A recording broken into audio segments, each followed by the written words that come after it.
Welcome to Spectrum News at 10. I am Emedion James, coming to you live from Uyo. Let's take a look at today's headlines. President Tinubu returns to Abuja after Vatican trip. Federal government moves to curb toxic plastics, boost circular economy. Plus, UN says Gaza aid blocked by Israeli security checks. We'll bring you details of the stories and more in just a moment.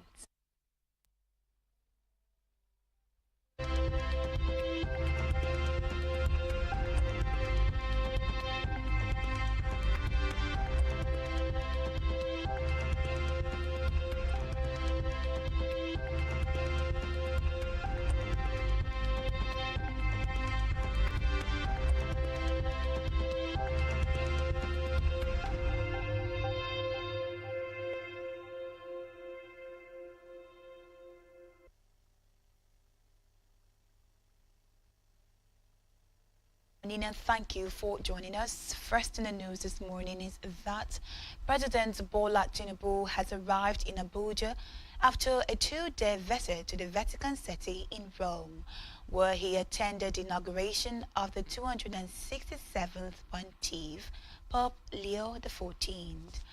Tinubu, who arrived the presidential wing of the Nnamdi Azikiwe International Airport, was received by the senior members of the administration. Among those who welcomed the president on arrival were the Secretary to the Government of the Federation, SGF, Senator George Akume, National Chairman of the All Progressive Congress, APC, Dr. Abdullahi Gwanduje, and the Minister of Federal Capital Territory, Nyesom Wike. While in Rome, President Tinubu held talks with the authorities of the Vatican on diplomatic and religious matters, during which he reaffirmed his administration's commitment to interfaith harmony. During the Pope's inaugural Mass on Sunday, Tinubu joined other world leaders to witness a solemn ceremony, after which he had a personal time with the new Bishop of Rome, exchanging handshakes and a brief chat.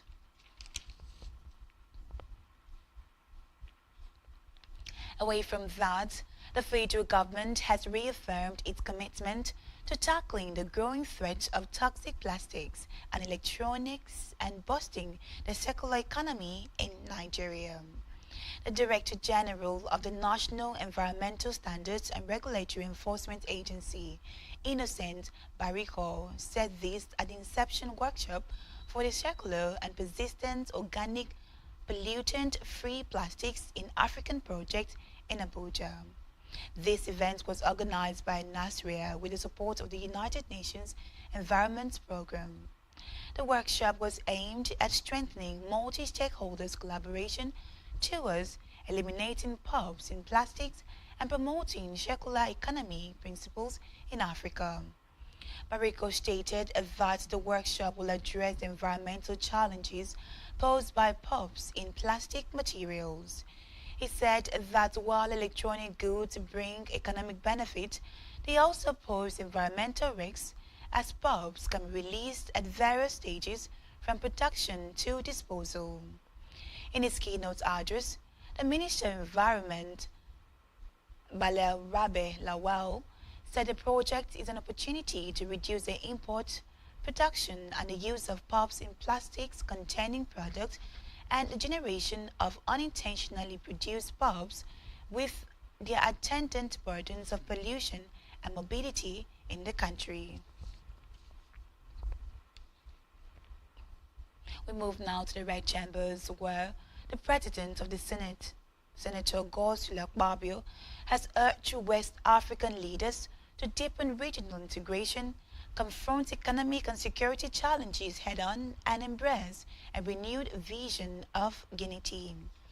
Akpabio made the call at the opening of the first ordinary of the ECOWAS Parliament in Abuja. Addressing an audience that included the Speaker of the ECOWAS Parliament, Memunatun Ibrahim, members of the parliament, diplomats and other dignitaries, Akpabio said the region stands at a defining moment in its history. Addressing economic concerns, the Senate President highlighted persistent obstacles to growth, including inflation, currency instability, and limited intra-regional trade. He championed the pursuit of a unified regional currency as a key step towards economic transformation.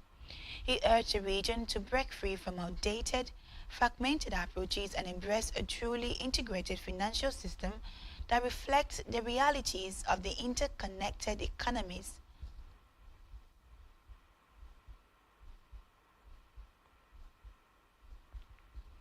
Akpabio also warned that economic reforms alone would not suffice without peace and good governance.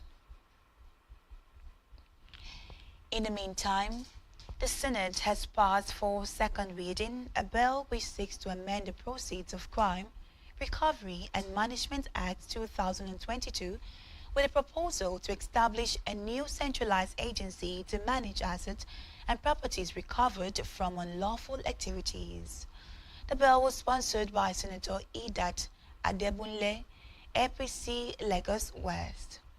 According to Adebunle, in a lead debate during plenary, the bill aims to improve accountability, transparency and efficiency in handling recovered assets by removing asset management duties from the 18 agencies currently tasked with prosecution and property management under the extant law.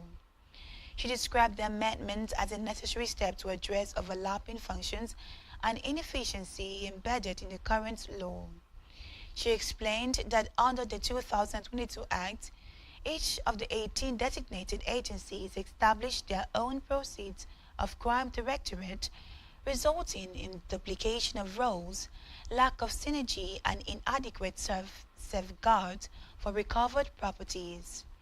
According to her, the proposed amendment seeks to establish a single, independent agency responsible solely for the management, administration, and disposal of recovered assets.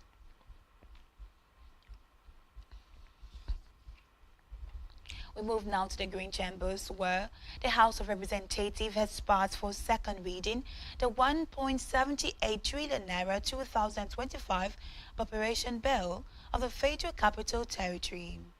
A breakdown of the total overhead cost and the balance of 1.28 trillion naira is earmarked for the execution of Capital Project Relation Examination (UTME). Addressing reporters at the National Assembly in Abuja, Committee Chair Ofaji Oboko to restore credibility is deployment of independent monitors in the 6 geopolitical zones to ensure transparency and accountability in future.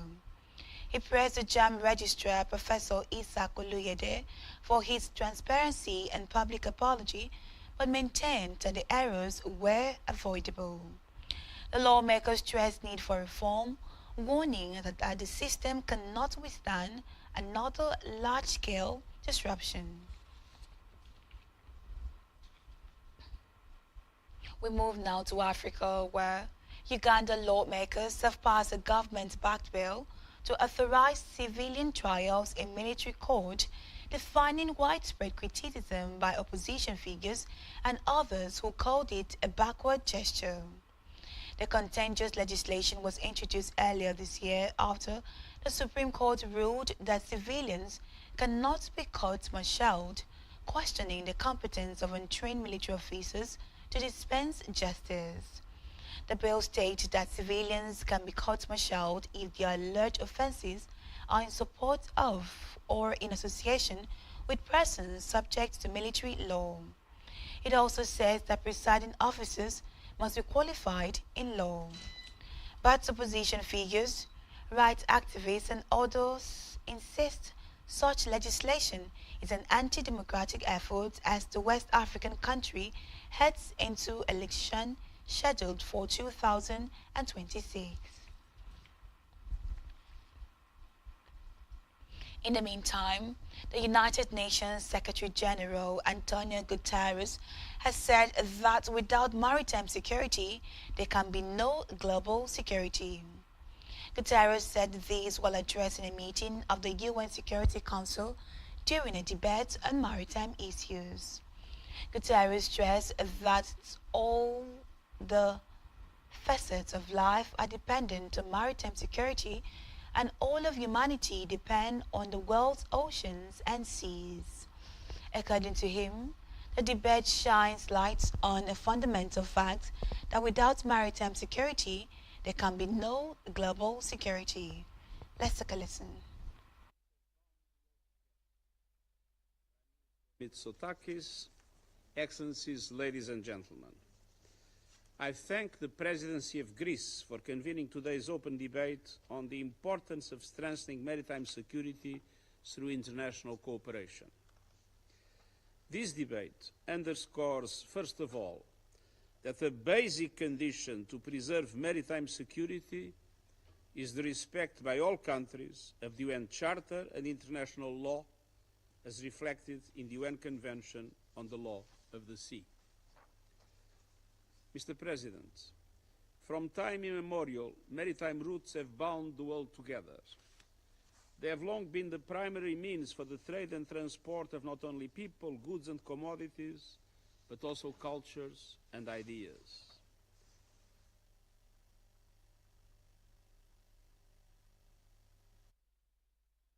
The foreign scene, United Nations says that aid has not reached Palestinians yet, despite its beginning to enter Gaza 2 days ago.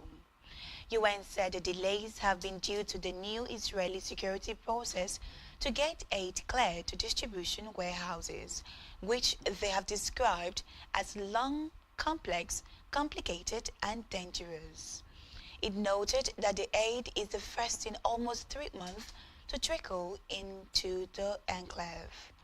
Reports say Gaza had been under a complete blockade since March, preventing food, basic items, medical supplies and other critical aid from reaching residents.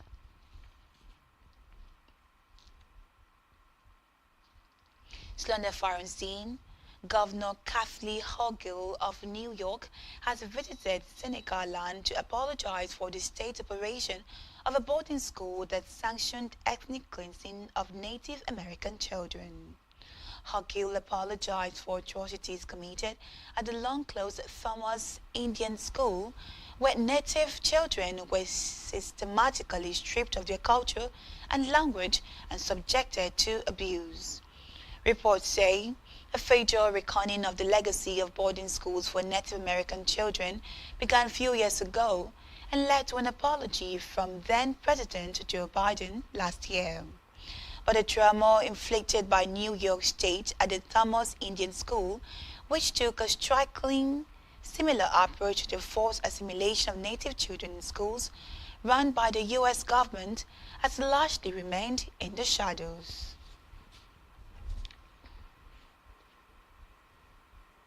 Still to come in the news.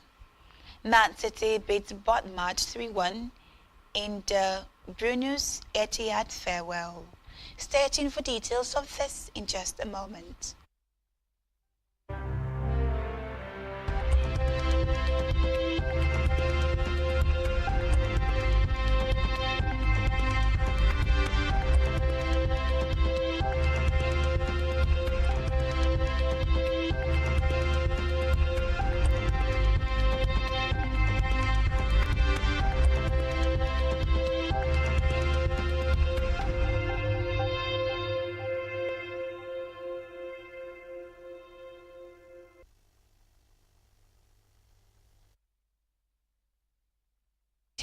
Now let's go over to the concluding parts of today's stories. On our business news, the Central Bank of Nigeria, CBN, has retained the monetary policy rate at 27.5%, citing uncertainties fueled by Olayemi Cardoso disclosed this at the end of the 300th Monetary Policy Committee meeting at the bank's headquarters in Abuja. He said the committee was unanimous in its decision to hold policy and thus decided as follows. Retain the NPR at 27.50%, retained the asymmetric corridor around the NPR at plus 500 to minus 100 basis points, retained a cash reserve ratio of deposit money banks at 50% and that of merchant banks at 16%, and retained a liquidity ratio at 30%. Cardoso disclosed that the MPC noted improvement in some key indicators, especially the narrowed gap between the two foreign exchange windows, the positive net position of the foreign reserves, as well as the easing fuel prices, played roles in the decision to hold the MPR.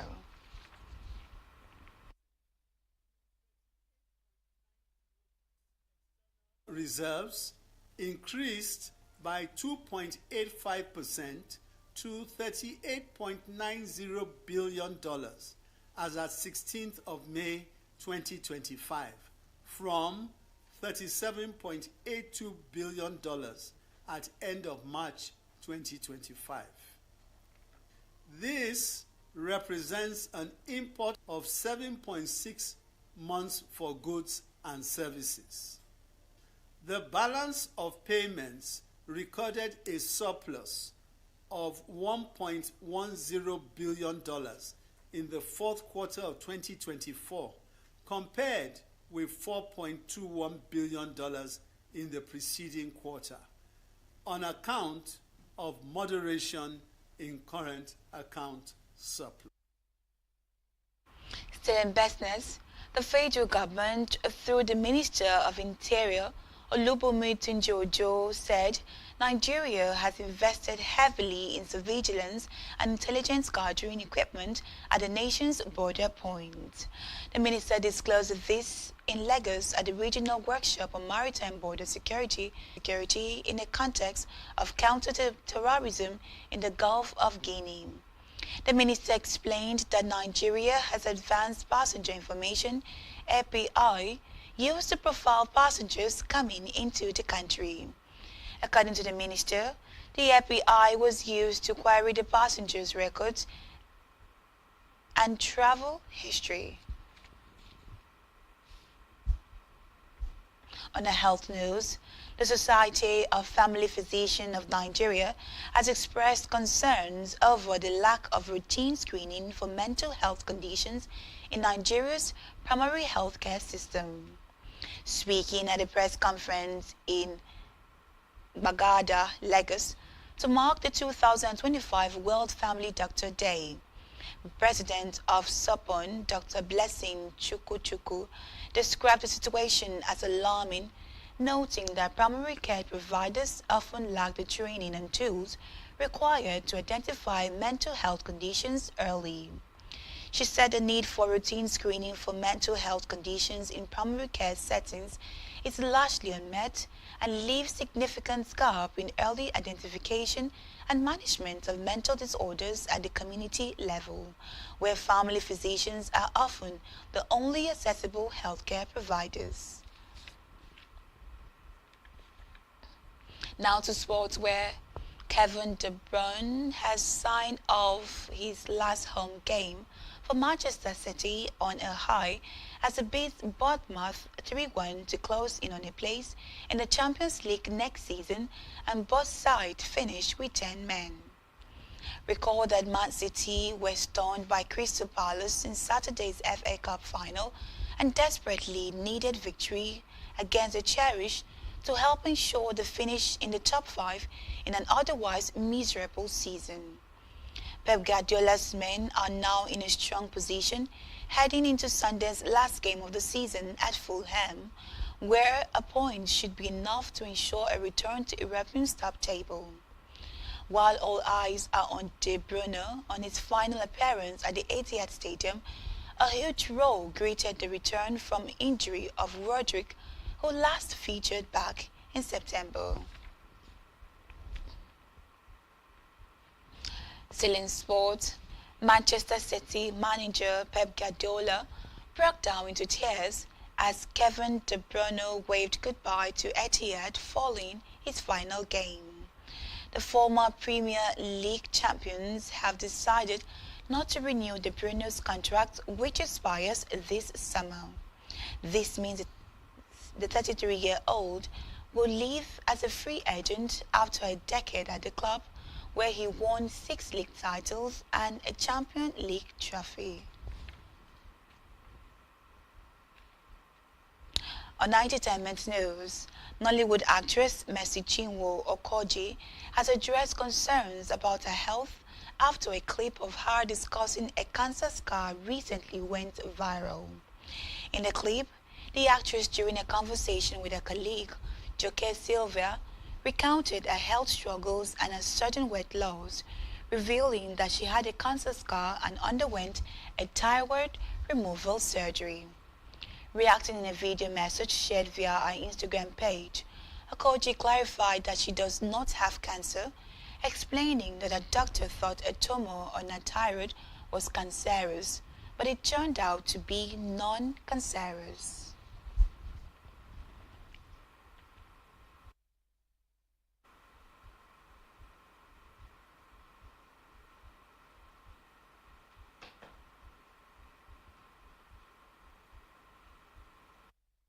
And that's all we have for you at this hour. Do be sure to follow us on social media, subscribe to our YouTube channel, all of which you can find on our website at spectrumtvlive.ng. I am Emedion James, and you've been watching Spectrum News at 10. Do enjoy the rest of your day, and thank you for watching.